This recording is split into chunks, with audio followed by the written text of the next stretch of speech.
Croeso i Dewis Cymru. Nod Dewis Cymru yw helpu pobl eu llesiant. Dyma y lle i fynd os ydych chi eisiau gwybodaeth neu gyngor am eich llesiant. Yn y fideo hwn, rydym yn ddangos i chi sut i gofrestru cyfri ar Dewis Cymru.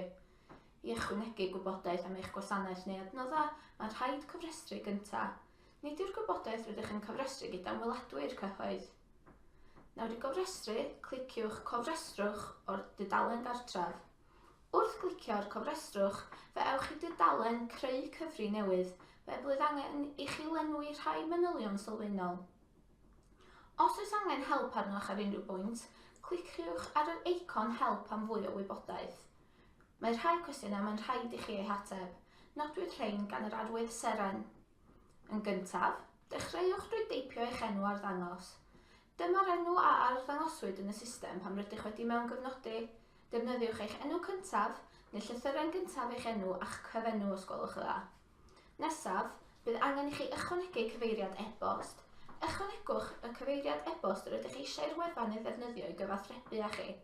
Fel rhan o'r cofrestru, bydd y wefan yn gyrru e-bost i'r cyfeiriad hyn mwyn actifadu'r cyfrif.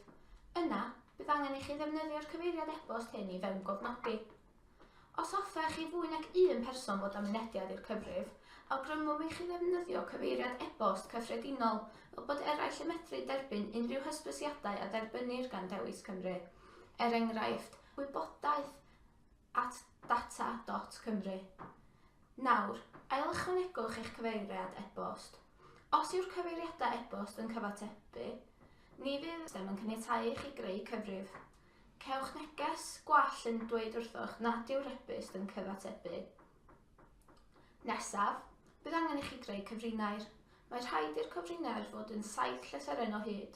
Enghraifft, byddai uned data 123 yn cael ei dderbyn, ond byddai data 1 yn methu. Nawr ail-ychwanegwch eich cyfrinair. Os nad yw'r cyfrinair yn cyfatebu, ni fydd y system yn caniatáu i chi greu cyfrif.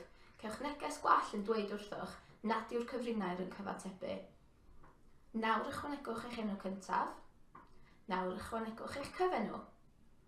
Mae'r system yn gofyn i chi ddewis ym mha awdurdod lleol yr ydych wedi eich lleoli. Dyma ardal eich swyddfa neu gwaith. Cliciwch ar y saeth mwyn dewis awdurdod lleol. Os ydych yn sefydliad cenedlaethol, dewisiwch yr awdurdod lleol ble mae eich swyddfa neu gwaith wedi ei leoli os gwelwch yn dda. Rydych bron â gorffen. Cyn bod modd i chi greu cyfrif newydd, mae'r system yn gofyn i chi dicio o blwch. Gwneir hyn fel bod y system yn gwybod eich bod yn unigolyn a nid robot. Weithiau, bydd y system yn gofyn i chi ddewis o nifer o lyniau fel rhan o'r broses hon. Cyn clicio'r Verify, gwnewch yn saff eich bod wedi dewis yr holl lyniau priodol os gwelwch yn dda. Fel arall, bydd eich creu cyfrif newydd yn methu. Cewch eich cofrestru'n awtomatig i dderbyn cylchlethyr Dewis Cymru a gynhyrchwyd bob 2 neu 3 mis. Mae'r cylchlythyr yn galluogi i chi dderbyn newyddion am ddatblygiadau diweddaraf Dewis Cymru. Os hoffech dderbyn cylchlythyr Dewis Cymru, datdiciwch y bocs os gwelwch yn dda. Nawr, rydych yn barod i greu cyfrif newydd. Cliciwch Creu cyfrif newydd ar waelod y dudalen. Mi fydd y system yn gyrru e-bost i'r cyfeiriad hwn mwyn actifadu'r cyfrif. Mae angen i chi actifadu'ch cyfrif newydd mwyn mewn gofnodi Dewis Cymru. Os oes angen cymorth a chefnogaeth arnoch, cysylltwch â ni drwy ddefnyddio'r tab Cysylltwch â ni ar y dudalen gartref. Bydd aelod o dîm Dewis Cymru mewn cysylltiad. Hefyd, mae canllawiau cynhwysfawr ar gael ar y wefan. Cliciwch ar Amdano Dewis ac yna sut mae ychwanegu fy ngwybodaeth i Dewis Cymru.